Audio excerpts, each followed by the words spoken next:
자, 살펴볼게요, 여러분. 근로소득. 먼저 근로소득의 개념에 대해서 알아봐야 되는데요. 구조교재 이제 같이 비교해 보셔도 될 것 같아요. 293이에요. 자, 먼저 근로소득의 개념 보면 근로소득이란 근로자가 육체적, 정신적 노동을 하여 꼭 몸으로만 일하는 게 아니라 가면 여러분 스트레스 받죠? 그래서 정신적 노동도 하는 거예요. 받은 보수로 얻은 소득, 봉급, 급료, 임금, 연금, 상여금 따위가 있는데 이를 명칭 여하에 불문한다. 이름이 뭔지에 따지지 않고 다 근로소득이다. 근로 제공의 대가로 받는 금품이라면 여러분 상여금은 그럼 근로소득이 아니에요. 맞지? 수당 이런 거 맞지? 샐러리 다 맞아요. 명칭이 뭐든지 다 상관없다. 자, 그렇게 얘기할 수 있겠고요. 그래서 네모칸 보면은 근로의 제공으로 인하여 받는 봉급, 급료, 상여, 수당 등의 급여 이런 거 이제 맞고요. 법인의 주주총회, 사원총회 등 의결기관의 결의에 의해서 상여로 받는 소득이다. 회사 여러분 이익 나가지고 이익여금을 직원들 상여금으로 쓰기로 결정했다면 이것도 가능하겠죠? 오늘 아침에 신문기사 봤는데 SK 하이닉스가 요즘 되게 잘 나가거든요. 그 HBM 그거 메모리 만들어갖고 삼성은 그걸 못 만들어가지고 지금 잘 안 되고 있고. 근데 상여금으로 1450% 준다 그래가지고 노조가 반발하고 있어요. 왜 그거밖에 안 주냐고. 부럽더라. 자, 근로소득입니다. 알았죠? 근로소득.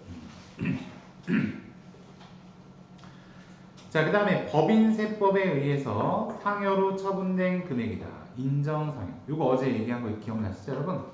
법인세에서는 출처를 불분명하게 사용한 경우에 그 돈을 손금으로 인정하지 않는다 그랬죠? 필요경비를 인정하지 않기 때문에 이 경우에 그 귀속이 대표자에게 귀속됐을 때 상여금으로 보고 근로소득세를 과세한다는 부분이에요. 그 외에 법인세법상 임원 퇴직금 한도 초과액의 경우, 그러니까 이제 종업원 같은 경우는 상관이 없는데 얼마를 돈을 월급을 주든지 퇴직금을 주든지 상관이 없는데 임원은 법인 같은 경우는 임원이 나일 수도 있잖아. 그러니까 그게 나랑 내 가족이랑 뭐 친인척 갖다 놓고 임원이라고 할 수 있으니까 이런 경우 한도를 정해놔요. 그래서 한도까지만 비용으로 인정해주고 그 다음에 한도 초과액에 대해서는 인정하지 않는다는 거예요. 아까 얘기하다 잠깐 빠졌는데 여러분 사업소득에서 아까 그 대표자의 급여는 필요경비 인정한다고 했나요? 안 된다고 했나요? 안 된다고 했죠. 그럼 법인세에서는 법인하고 대표자하고 별개로 친단 말이에요. 그러니까 법인이 대표자한테 급여 주는 거 필요경비 인정돼요. 그러니까 손금으로 인정한다는 거예요. 그게 개인하고 법인하고 좀 차이점이에요. 그래서 지금도 법인세법상의 임원 퇴직금 한도 초과액, 한도까지는 비용으로 인정해 주겠지만 초과하는 금액은 근로소득으로 보겠다 이런 개념이에요. 그럼 근로소득에 포함되는 항목 요거 쭉 한번 살펴볼 건데 책에도 이 내용이 똑같이 나오는데 책보다 얘가 좀 더 내용이 길어요. 그래서 이거는 그렇게 중요한 건 아니니까 한번 쭉 읽을게요, 여러분. 기밀비, 교재비 등의 명목으로 받는 것으로서 판공비 포함이라고 되어 있죠. 업무를 위해서 사용된 것이 분명하지 아니한 급여다. 그러니까 기밀비, 판공비, 교재비 이런 것들이 다 뭐에 쓰이는 거냐면 회사에서 업무 수행을 위해서 이제 주는 돈인데 이게 업무의 어느 부분에 썼는지가 명확하지 않다는 것은 뭐예요? 결과적으로 그냥 월급 더 준 거예요. 여비의 명목으로 정기적으로 받는 연액이나 월액인데 이거는 여비면은 출장을 가야지. 근데 출장 안 가고 그냥 연액으로 월액으로 받는다 그러면 이것도 그냥 급여라는 얘기죠. 전에 그 다니던 직장에서는 그 이사부터는 수당이 하나가 더 붙더라고요. 업무 추진비라는 수당이 하나 더 붙었었거든요. 근데 그 업무 추진비가 도대체 뭔지 난 모르겠어. 그냥 주는 거야. 업무 추진비야. 그럼 뭐 급여지 뭐. 업무 추진하라고 줬는데 도대체 이 사람이 이걸로 무슨 업무를 추진하는지 알 수가 없죠. 그래서 그런 거 그냥 급여예요. 그냥 급여 항목을 이렇게 나누는 것 뿐인 거지. 자, 그 다음에 이제 밑에 보면 공로금, 위로금, 학자금이 있어요. 종업원이 받는 공로금, 회사에 이제 내가 공로가 큰 거죠. 위로금, 학자금, 장학금. 종업원의 자녀가 사용자로부터 받는 학자금, 장학금도 포함돼서 위와 유사한 성질의 급여를 다 근로소득으로 본다. 그래서 만약에 여러분 그 회사에서 전에 그러니까 그 우리나라 기업 말고 일본 기업들이 좀 그런 게 있어요. 직원 그 월급을 그렇게 많이 안 주, 월급 연봉은 그렇게 높지 않은데 만약에 여름철에 그 전기세 많이 나오니까 관리비를 보조해 준다거나 그런 경우 있거든요. 직원 자녀 학자금 보조해 주거나 그럼 결과적으로는 그게 뭐야? 금전적 이득을 주는 거니까 다 급여다. 근로소득이다 이거예요. 자, 그 다음에 각종 수당 있죠? 각종 수당. 근로수당, 가족수당, 출납수당, 직무수당, 시간의 근로. 그러니까 명칭은 수당이지만 결과적으로는 다 근로소득이다 이거죠. 보험회사, 증권회사 등 금융기관 내근 사원이 받는 집금수당, 보험가입자의 모집, 증권매매 권유, 저축의 권장으로 인해 대가, 기타 유사한 성질의 급여다. 그러니까 뭐 은행이나 이런 데 가보면 여러분 업무 처리 이렇게 부탁하고서 기다리고 마지막에 요거 하나 가입해 주세요 이렇게 하는 경우 있죠? 네, 그런 거. 그래서 집금수당 이렇게 말할 수가 있겠죠. 그 소득들은 근로소득이다라는 얘기예요. 그 밖에 기술수당, 보건수당, 연구수당 등. 자, 그 다음에 회사로부터 받는 경제적 이익이 있는데요. 요거는 조금 알아두셔야 돼요, 여러분.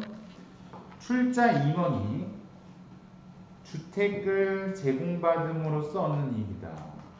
요거는 근로소득이에요.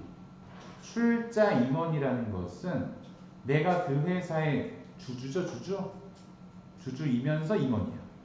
그러면은 나 그 회사의 거의 주인급이에요. 그래서 그런 경우 주택을 제공받는 경우에 사택이죠, 사택. 관사나 이런 거 근로소득으로 보는데요.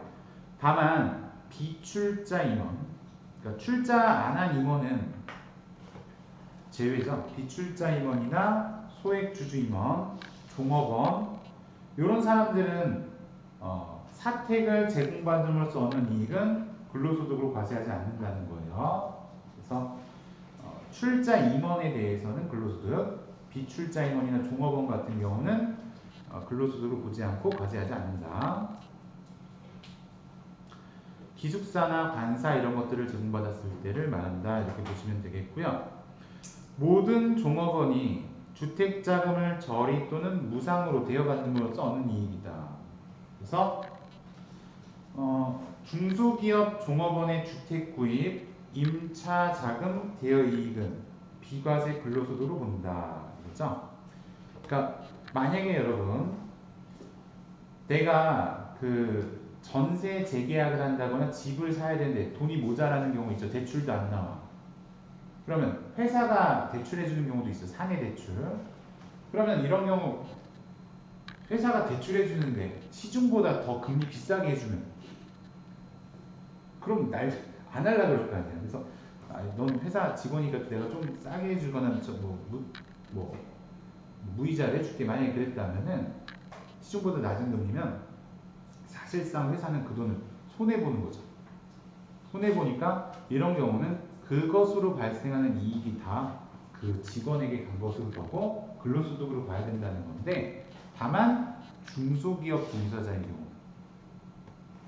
과세하지 않겠다. 소득으로 보지 않겠다 이런 얘기예요. 그래서 비과세다.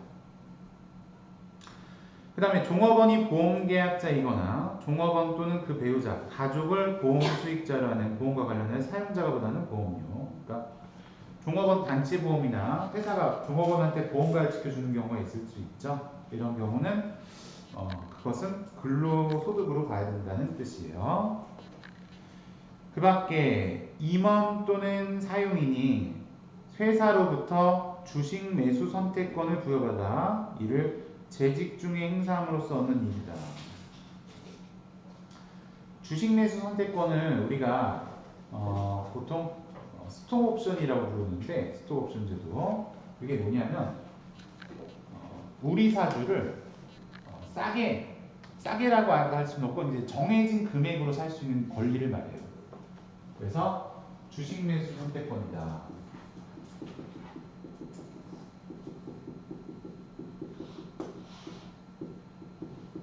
스톡옵션이라고도 부르는데, 자, 그랬을 때 이거는 우리 사주를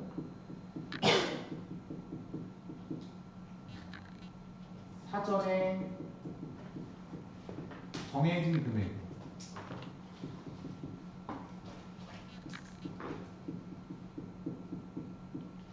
취득할 수 있는 권리예요.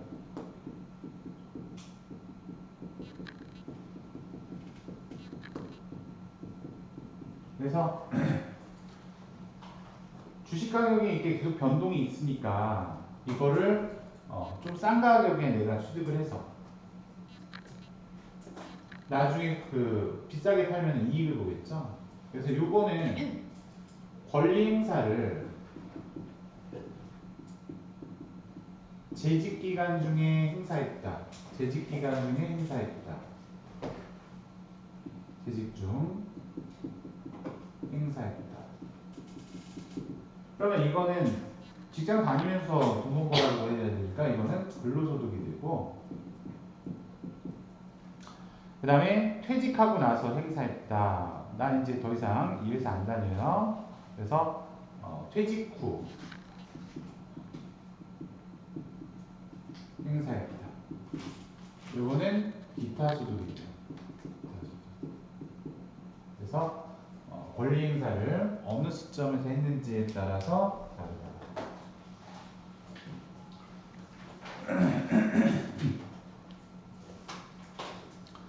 삼성전자도 지금 주가가 아주 떨어져가지고 이제부터 그 임원들 성과급을 주식으로 주겠대요. 책임지고 네가 주가 올려라 이거. 책임 경영하라고. 그리고 성과가 낮으면 주식수를 줄이겠대요. 주는 주식수를. 그러니까 뭐 그런 우리 사주를 취득할 수 있는 권리. 뭐 그런 비슷한 개념이라고 볼 수가 있을 것 같아요. 자, 그렇게 되겠고, 그럼 뒷장으로 넘어가 볼까요, 여러분? 주택을 제공받음으로써 얻는 이익이다. 아까 여러분, 회사가 주택을 제공해 줬을 때 출자 임원에 대해서는 근로소득인데 비출자는 혹은 종업원에 대해서는 안 한다 그랬죠? 그래서 거기 써 있죠? 단, 종업원, 비출자 임원, 종업원 거기 앞에 나왔던 거 한번 또 나온 거예요. 소액주주 임원은 제외합니다. 자, 그래서 그 밑으로 가보면 근로소득으로 보지 아니하는 것, 그 다음 비과세 근로소득, 요것들은 중요해요. 그래서 잘 봐두셔야 돼요.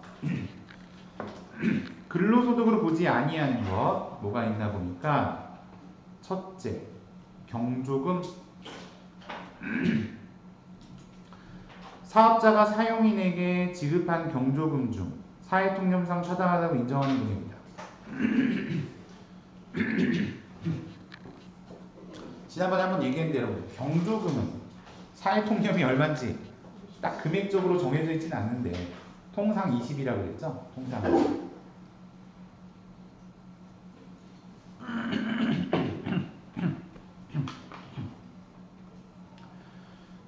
그 다음에 두 번째 보세요. 퇴직급여로 지급되기 위해서 적립되는 급여. 뭐야 이거? 퇴직급여 충당부채라든가 퇴직연금이죠. 대가의 명칭 여하에 관계없이 퇴직을 원인으로 지급받는 공로금, 위로금, 원칙적으로 퇴직소득에 포함됩니다. 그래서 여러분 지금 이 부분인데 퇴직 위로금,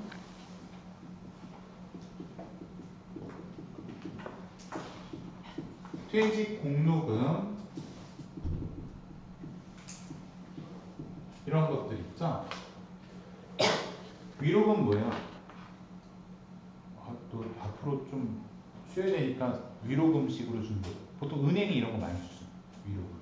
공로금은 이제 회사의 공로가 큰 사람들. 그래서 은행 같은 경우 희망퇴직 실시하면은 뭐 거기에 참여하면 뭐 몇 년치 위로금을 준다. 뭐 그렇게 하는 경우도 있잖아요. 그래서 요거는 이제 원칙적으로 퇴직을 원인으로 하기 때문에 요거는 퇴직소득. 알겠죠? 옛날에는 근데 얘는 옛날에는 이걸 근로소득으로 봤었는데 원인이 퇴직이면 무조건 명칭을 따지지 않고 퇴직소득으로 바뀌었어요.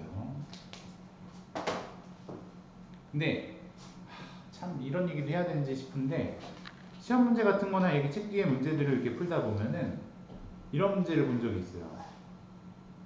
다음 중 퇴직소득으로 보지 않는 것은. 근데 거기에 퇴직 1호금, 퇴직 공로금이 있었는데 이건 퇴직소득이잖아. 근데 앞에 이런 말이 붙었어. 퇴직소득에 포함되지 아니하는 퇴직 1호금, 퇴직 공로금. 그게 무슨 말장난이야. 그래서 나중에 문제 풀다 보면 또 그런 게 보일 거예요. 자, 그래서 여러분 원칙은 그렇다 이렇게 알아두시고요. 비과세 근로소득 한번 볼게요. 중요하죠? 실비변상적 성질의 급여다.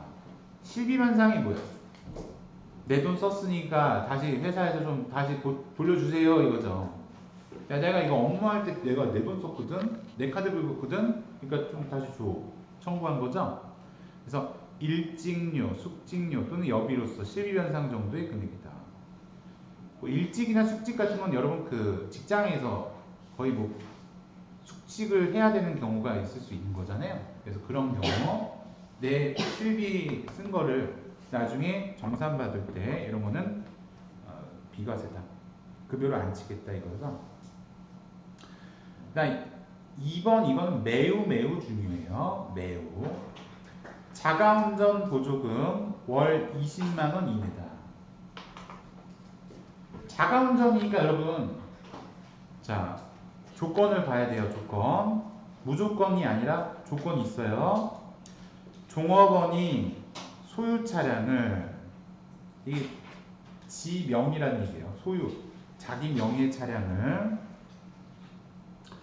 종업원이 직접 운전해요. 그러니까 여기서도 남이 운전하면 안 돼. 직접 운전해야 돼. 사용자의 업무 수행에 이용하고, 그러니까 업무에 이용해야지 이게 자기 놀러 가다가 뭐 하는 건 안 된다는 거죠. 그리고 시내 출장 등에 소요된 실제 여비를 지급받는 대신에, 그러니까 무슨 말이냐면 실제 여비를 우리가 정산 안 받는 대신에 그 소요 경비를 해당 사업체의 규칙 등에 의해서 정해진 지급 기준에 따라 받는 금액이어야 한다. 따라서 실비정산을 따로 받으면 얘는 과세가 돼요. 알았죠? 두 개가 다 중복 적용되지 않는다는 얘기예요. 그래서 저 이번에 외분 나가면서 주유비 들고요. 톨게이트비 들었고요. 해서 정산해 주세요. 그거 정산 받았어. 그리고 자가운전 보조금도 받아. 그러면 안 돼. 그러면 실비 정산 받은 건 비과세지만 자가운전 보조금은 과세가 되는 거예요. 아유, 나 이번에 갔다 온 거 있는데 그거는 정산 안 받고 회사 기준에 따라서 그냥 지급 받을게요. 그러면 예를 들어서 지급 받은 돈이 35만 원이야.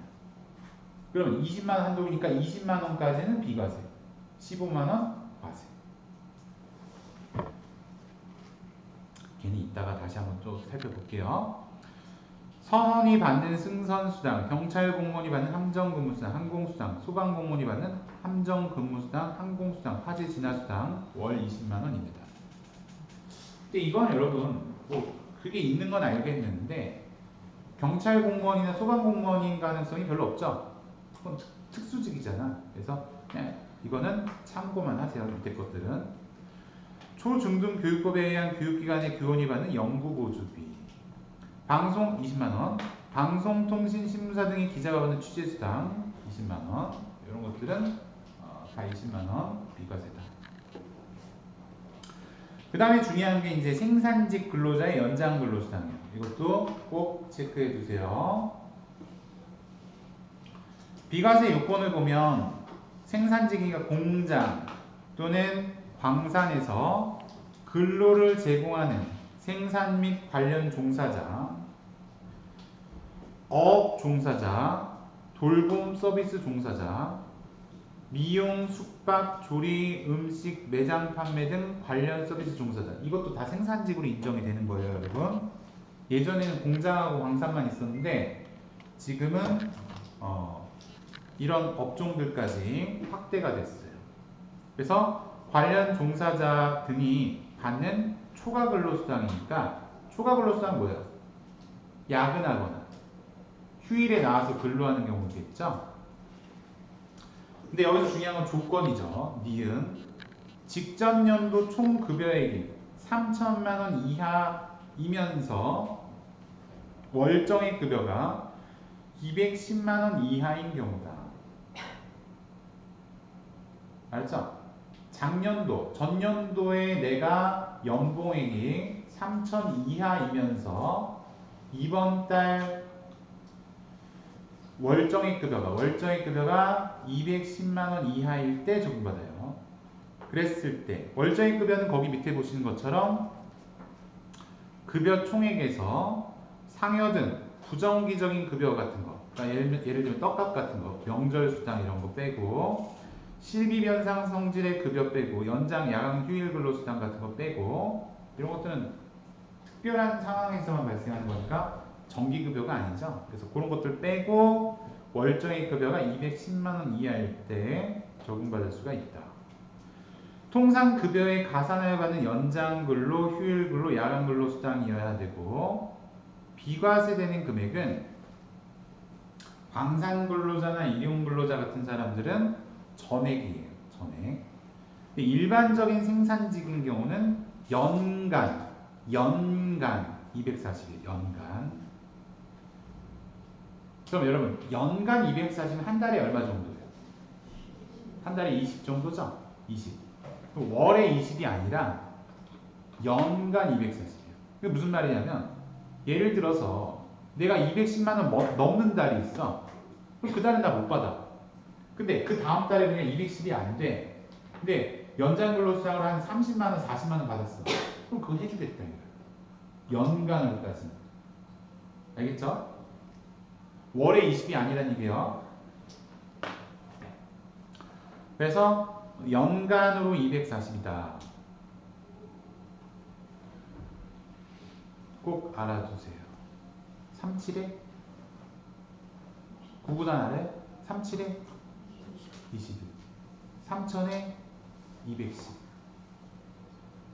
알았죠? 3000에 210 중요해요. 자, 그 다음에 복지후생 성격의 급여다. 자, 이것도 첫 번째, 사내 급식 등을 통하여 근로자가 제공받는 식사, 기타 음식물은 전액 인정됩니다. 그러니까 여러분 회사가 밥 주는 데 있죠? 밥 주는 데. 구내식당이 있다거나 아니면 그냥 밥을 사주는 거예요. 그러면 전액 비과세. 그럼 좀 비싼 거 사줄 때도 있고 싼 거 사줄 때도 있고 뭐 금액 따지지 않아요 이때는. 그래서 밥 사주거나 구내식당 이용하는 경우 전액 비과세다. 근데 만약에 여러분 우리 회사가 구내식당이 없는 회사는 구내식당이 없는 회사는 어떻게 되겠어? 그러면 이 경우에는 형평성이 안 맞잖아. 구내식당 있는 애들은 야 오늘 맛있는 거 나왔대, 비싼 거 나왔대, 스테이크 나왔대. 그럼 좋은 거 먹고서 비과세인데 구내식당 없는 애들은 지가 사 먹어야 되는데 비과세 할 건덕지가 없잖아요. 그러니까 얘는 형평성 목적으로 식사나 음식물을 제공받지 아니하는 근로자는 식사 때 월 20만 원까지 비과세 해주는 거예요. 월 20만 원. 그래서 밥을 회사에서 주면 전액 비과세. 밥 안 주면 20만 원까지 비과세다. 근데 욕심쟁이 밥도 먹고 식대도 받아요. 그 밑에 있죠? 만일 식사, 기타 음식물을 제공받으면서 식사 때까지 지급받으면 이때는 식사 때는 과세가 된다.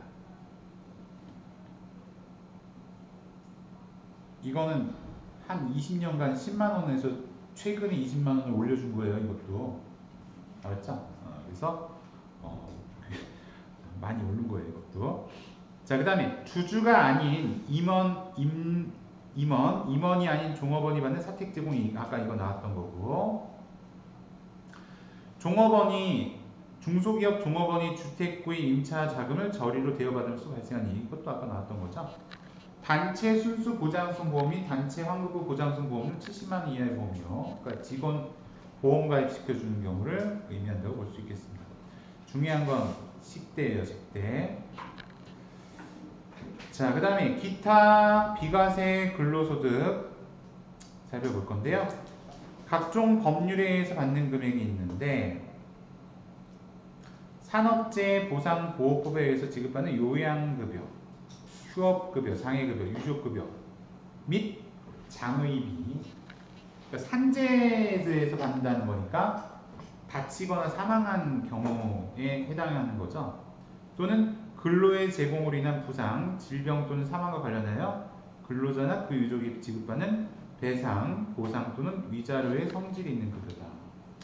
이건 그냥 그렇다고 생각하시고, 산재급여, 고용보험법에 의해서 받는 실업급여, 육아휴직급여, 산전휴가급여 같은 것들, 이것도 비과세입니다. 본인 학자금, 가족 학자금은 제일 과세합니다. 그러니까 가족이 받는 거는 과세고 본인 학자금이 비과세되는 경우가 있긴 있는데 무조건이 아니에요. 근로자가 종사하는 사업체의 업무와 관련 있는 교육을 받으면서 사업체의 규칙 등에 의해서 정해진 지급 기준에 따라 받는 입학금이나 수강료 이런 것들이 해당이 되는데, 교육 훈련 기간이 6개월 이상인 경우 해당 교육 기간을 초과해서 근무해야지 비과세가 되고, 만약에 교육 기간이 긴 과정인데 그 기간 이내에 만약에 퇴사하게 되면은 그 금액을 반납해야 된다 이거예요. 그러니까 만약에 이제 학자금 그러면 장학금 본인 학교 다니거나 이런 건 해당이 안 되고 가족도 안 되고 그냥 오로지 그거 직업능력 개발 이런 거 있잖아요. 회사 업무상 되는 거. 근데 그걸 회사가 돈을 지원해 주는 경우. 왜 이런 교육 받으려면 자기 부담금 있는 경우 있잖아요. 그러면 자기 부담금을 회사가 지원해 줬어. 그러면 이거는 비과세라는 거지. 비과세. 회사 업무의 업무 능력 향상을 위해서 배울 때 비과세다. 자, 그 다음에 이제 그 옆으로 가보면 출산 보육 관련 급여가 있습니다. 이것도 체크해 주세요. 근로자 또는 그 배우자의 출산이나 6세 이하의 자녀 보육 관련 급여로서 월 20만 원 이내의 금액이다. 대부분 사람들이 자가운전 보조금하고 식대는 챙겨 먹는데 이걸 못 챙겨 먹어요. 애가 6살 이하면 만이에요, 만 나이. 그러면 월 20만 원씩 비과세 급여 적용할 수 있습니다.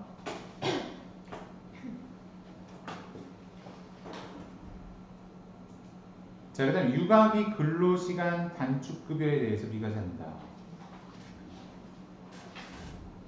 뭐 자녀 양육 목적으로 이제 단축급여 이런 것들은 비과세한다. 이런 얘기죠. 자, 그 다음에 4번 보면 국외 근로시 받는 급여가 있는데요. 이것도 좀 기억을 해둘 필요가 있습니다. 먼저 외국에 나가서 일하는 경우에 일반 근로자의 경우에는 국외 등에서 근로를 제공하고 받는 보수 중에 월 100만 원까지 비과세 해줘요. 월 100만 원. 근데 원래는 월 100만 원인데 외항 선원이나 원양어업 선원, 해외 건설 근로자 이 사람들이 특이한데 여러분 원양어선 뭔지 알아요? 뭔지 알아요? 참치 잡으러 가는 거죠. 멸치는 좀 너무 작고 원양어선 진짜 멀리 나가는 거예요. 그 옛날에 드라마 중에 저기 박세로이라고 이태원 클래스 걔가 원양어선으로 돈을 벌어서 사업을 이제 했다고 그렇게 나오는데 해외 건설 근로자 이 사람들이 여러분 이게 법이 제 생각이에요. 뭐 이게 왜 그런지는 어디에도 안 나와 있는데 제 생각에는 우리나라가 여러분 80년대 돈을 많이 벌어가지고 외국에서 그때 좀 급격한 경제 성장을 이뤘거든요. 그때 돈 외화를 많이 벌어들인 게 이런 거예요.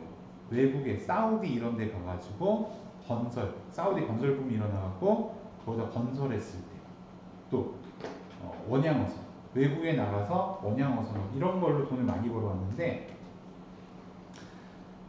그 사람들을 위해서 그때 만들어진 법이니까 그 사람들을 위해서 얘네들은 500만 원까지 비과세 해주자 이렇게 생긴 것 같아요. 근데 그런 경우가 아니고서 일반적인 근로자들의 경우에는 월 100만 원입니다. 월 100만 원. 내가 해외 주재원으로 어디 외국 나가야 된다. 100만 원.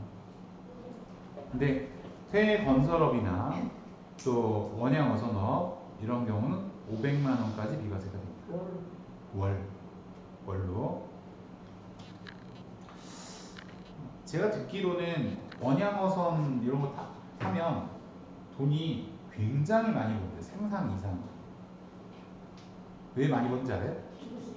쓸 데가 없어. 쓸 수가 없어. 계좌에 돈은 들어오는데 쓸 수가 없어. 한 번 나가면 한 2년 있다 들어와. 2년, 3년 있다 들어오는데 들어와갖고 이제 딱 보면 이제 한 보름, 한 30일 있다가 또 나간단 말이야. 그럼 통장에는 몇 천만 원에서 억 단위로 돈이 들어와 있는데 그러면 이제 누가 좋아요? 가족이 좋죠. 난 또 나가야 돼. 그럼 또 나가서 또. 자, 그런 경우도 있고요. 자, 그 다음에 이제 공무원 같은 경우는 국외 등에서 근무하고 받는 수당 중 당해 근로자가 국내에서 근무할 경우에 지급받을 금액 상당액을 초과하는 금액에 대해서 비과세한다. 국내 근무했을 때 받는 금액에 대해서 비과세한다. 이거 별로 중요하지 않아요. 건강보험료 등 사용자 부담금. 그러니까 이거는 이제 뭐예요? 회사가 부담해주는 돈 말하죠. 정리해보면 4대 보험료는요, 여러분. 본인 부담분이 있고 회사 부담분이 있잖아. 본인 부담분은 어제 뭐라고 했냐면 전액 소득공제 해주고 100%. 회사가 내주는 돈 비과세 근로소득. 비과세 근로소득. 그래서 사용자 부담금, 국민건강보험, 고용보험, 국민연금, 근로자 퇴직급여 보장법 등에 의해서 국가, 지방자치단체 또는 사용자가 부담하는 부담금 이런 것들 전액 비과세다. 발명진흥법상 이것도 체크해 주시면 좋겠어요. 지급받는 직무발명 보상금으로서 700만 원 이하의 보상금이다. 그러니까 예를 들면 여러분 이런 거는 이제 발명하는 거니까 내가 회사의 연구원이에요. 뭐 LG나 뭐 이런 삼성 이런 데서 내가 연구원, 현대자동차 이런 데서 연구원으로 일하다가 뭔가 획기적인 걸 발명을 해갖고 회사에서 그거에 대한 보상을 받는 거죠. 직무 발명 보상금으로서 700만 원까지 비과세다. 근데 요거 잔머리 굴려가지고 야 너 우리 가족이 연구 발명했다고 직무 발명했다 그러고 얘한테 개발도 안 했는데 돈 주고 너 비과세야 이렇게 해버리면 안 되잖아요. 그러니까 친족관계 또는 경영 지배관계인 자는 제외합니다. 이것도 옛날에는 처음에 이게 나왔을 때는 이 규정이 없었거든요. 또 써먹는 놈이 있으니까 또 이게 생긴 거야 또. 그래서 친족관계나 경영 지배관계인 자는 제외합니다. 내가 사장인데 내가 개발했다 그러고 자기가 막 적용하고 그런 일들이 있었나 봐요. 그래서 여러분 요거는 직무 발명 보상금 한도가 얼마죠?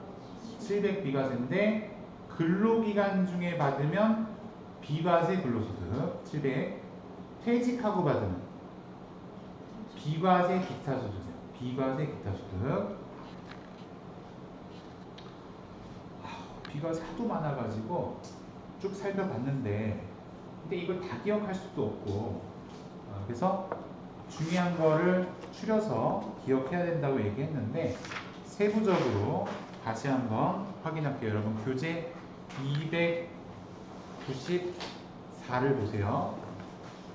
우리가 앞에서 중요하다고 했던 것들을 구체적으로 다시 한번 확인해 보도록 하겠습니다. 교재 294에 보면 비과세되는 근로소득의 세부사항이라고 적혀있는 거 보이시죠? 잠깐 확인해 볼게요. 여러분 자가운전보조금 비과세 요건인데 이거 자가운전보조금 얼마까지 비과세였죠? 20만원이었는데 조건이 있다는 거죠. 첫 번째, 종업원의 소유 차량을 종업원이 직접 운전해야 됩니다. 차 명의가 누구 명의여야 돼? 종업원 본인 거. 자가운전, 사용자 업무 수행에 이용해야 되고 시내 출장 등에 소요된 실제 여비를 따로 받지 않아야 되고 소요 경비를 당해 사업체 규칙에 의해서 정해진 지급 기준에 따라 받아야 된다. 그러면 오른쪽으로 가보면 구체적인 적용 사례를 보세요. 출퇴근 보조금 통근수당이라고 하는 거. 만약에 여러분 내가 집이 멀어가지고 회사 다니는데 야 너 집 머니까 요거 주유비 해라 그러면서 통근수당이야 출퇴근수당을 받고 있어요. 그럼 이거는 자가운전 보조금이 아니기 때문에 그냥 과세예요. 알았죠? 저녁 때 한 5시 반 6시쯤 되면은 버스가 집 앞에 저희 집 앞에 이렇게 딱 내려줘요. 보면은 저기 기아자동차 화성 공장에서 일하시는 분들 통근버스죠. 그러면 그거 뭐 버스 전세버스 대절에다가 다닐 거 아니에요. 그러면 이런 거 회사에서 지원해 주는 거면은 과세다. 자가운전 보조금 아니니까. 자, 그 다음에 밑으로 내려가 보면 자가운전 보조금인데 소유자별 과세 여부가 나오죠. 차량이 없는 자. 차량이 없으면 안 돼요. 자기 명의 차량이어야 되기 때문에 예를 들면 부부 같은 경우는 공동 명의라도 해야 돼요. 공동 명의라고 해서 자기 명의가 들어가 있어야 된다. 두 번째, 타인, 배우자, 장애인, 가족 포함 명의 차량이다. 남의 명의는 안 된다. 지원 형태별 과세 여부를 보면 실제 증빙에 의한 정산한다. 과세 제외한다. 그 다음에 지출 증빙 없이 지급 기준에 따라 지급받으면 월 20만원 한도로 비과세한다. 둘 다 받으면 실제 받은 건 비과세하는데 보조금 받으면 과세한다. 식사와 식대 같은 경우 한번 볼게요. 현물 식사 제공한다. 밥을 그냥 공짜로 주는 거예요. 그러면 금액이 얼마인지는 따지지 않아요. 그래서 현물일 때는 전액 비과세다. 야근 식사 때 포함이며 그 다음에 식권의 경우 식권으로 주는 회사도 있죠. 너 지하 식당에 가서 밥 먹고 와 그러는데 식권으로 줘. 근데 이게 환금성이 있다. 돈으로 바꿀 수 있다는 거는 돈으로 준 것과 똑같다는 얘기겠죠. 그래서 돈으로 줄 때는 20만 원까지 비과세.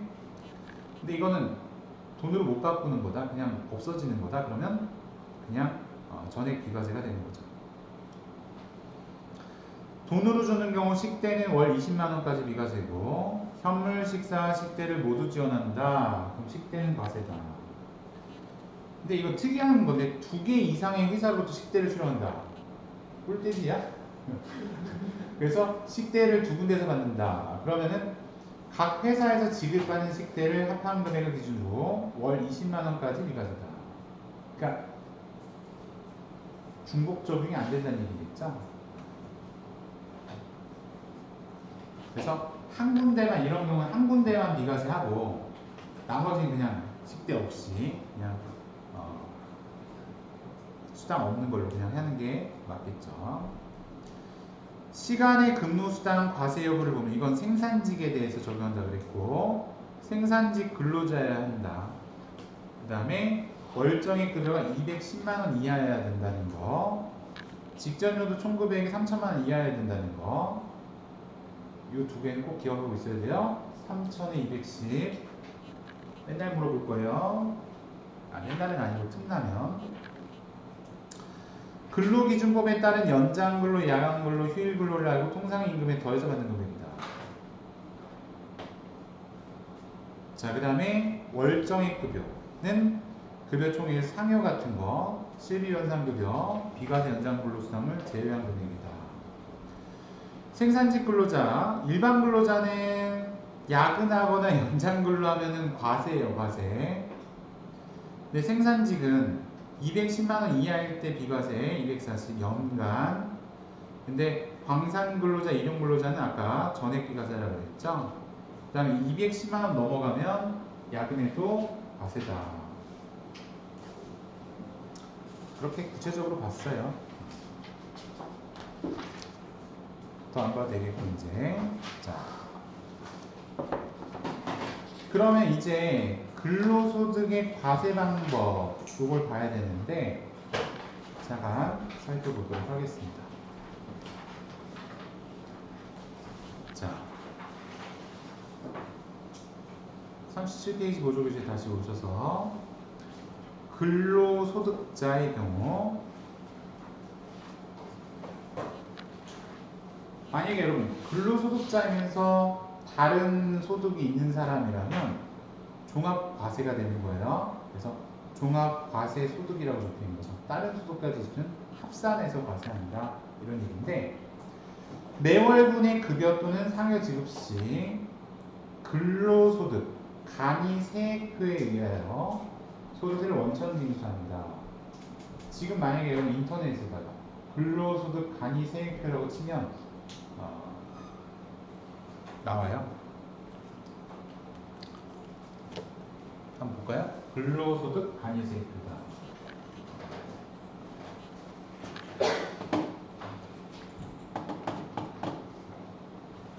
여기다가 근로소득 간이세액표.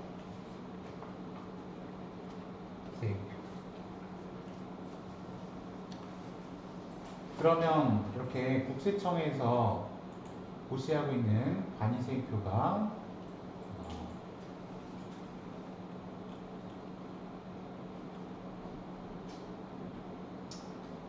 나오는데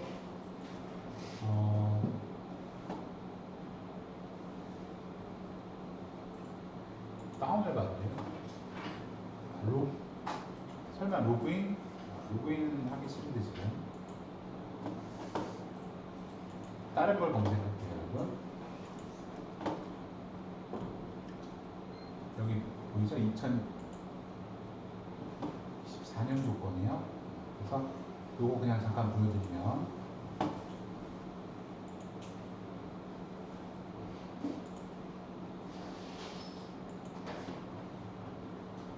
요거예요. 그래서 밑에 내려가 보면은 화면에 여기 보시면 공제 대상 가족 수, 그 다음에 월 급여액 1,000원 단위, 비과세 학자금 제외해서 77만 원에서 77만 5천 원 사이 세금 없죠? 세금 끼지 마라. 그 다음에 이제 밑으로 내려가 보는 거예요. 그러면 이제 구간별로 이렇게 쭉 나오다가 일정 금액이 넘어가면 그때부터 이제 세금 얼마 띠라고 이렇게 적혀 있죠. 106만 원에서 106만 5천 원은 부양가족수 한 명일 때, 이 한 명은 자기 포함이에요, 자기 포함. 그래서 한 명일 때 1,040원 떼어라. 그 다음에 107만 원까지는 1,110원 이렇게 떼어라. 이런 식으로 원천징수를 얼마씩 한다고. 소득 월별로 월급액이 얼마인지 별로 이렇게 구간별로 만들어 놓은 표예요. 근로소득 간이세표 160에서 뭐 얼마까지는 또 부양가족 대상수에 따라서 얼마씩 뺀다. 근데 지금 여기서 이렇게 떼는 돈이 정확한 돈이 계산된 걸까요? 아니죠. 이건 그냥 참고사항이에요. 그래서 지금 월별로 원천징수를 하는데 월별로 그래서 매월분의 급여 또는 상여지급시 근로소득 간이세액표에 의해서 소득세를 원천징수한다. 근데 이게 정확한 게 아니잖아요. 대충 구한 거지. 그래서 정확한 거는 다음 연도 2월분 급여 지급할 때 연말정산으로 다시 계산하겠다 이거죠. 다시 계산하겠다. 그래서 근로소득자 같은 경우는 평상시에는 이렇게 근로소득 간이세액 조변표, 간이세액표에 의해서 원천징수를 대략적으로 하는 거고, 그 다음에 2월달에 연말정산합니다.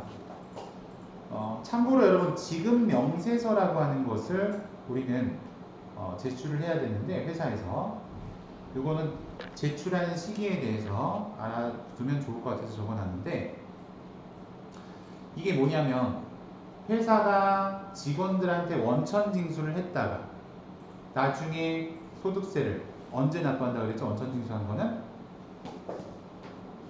다음 달 10일에 납부하겠죠? 그래서 다음 달 10일에 세금 납부한 내역들 나 원천징수 얼마 했고 그 다음에 그 세금을 얼마 납부했는지 이런 것들을 제출하게 되어 있어요. 그게 지급명세서. 그래서 지급명세서는 일용근로소득에 대한 지급명세서, 일용근로자는 매월 제출하게 되어 있다는 거. 그 다음에 원칙은 일용근로자는 지급일이 속하는 달에 다음 달 말일까지 제출한다. 매월 제출인데 다음 달 말일까지 제출한다. 휴업 또는 폐업해서 이제 폐업한 거죠. 그 경우는 폐업일이 속하는 달에 다음 달 말일까지 제출한다. 이렇게 되어 있고요. 일용근로자는 매월 제출. 그 다음에 일반적인 근로소득자들 있죠. 이런 사람들은 6개월에 한 번씩 제출해요. 간이지급명세서라 그래서 근로소득이 있는 일반적인 소득자들은 간이지급명세서를 상반기에 한 번, 하반기에 한 번 제출하는데, 그러니까 이제 1월부터 6월까지 급여 지급한 내용을 7월 말일까지 상반기, 그 다음에 7월부터 12월까지 지급한 내용들을 1월 말일까지 제출하는 거예요. 1월 말일까지.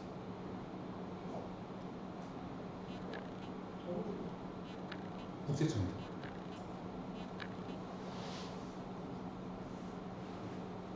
그래서 1년에 2번 이렇게 제출하게 되어 있다. 이렇게 보시면 되겠고요. 자, 그 다음에 이제 일용근로자에 대한 거 요거 알아볼 차례인데요. 일용은 설명이 길 것 같아요. 그래서 오늘은 여기까지 설명드리고요. 내일 남은 부분들 마저 확인하도록 하겠습니다.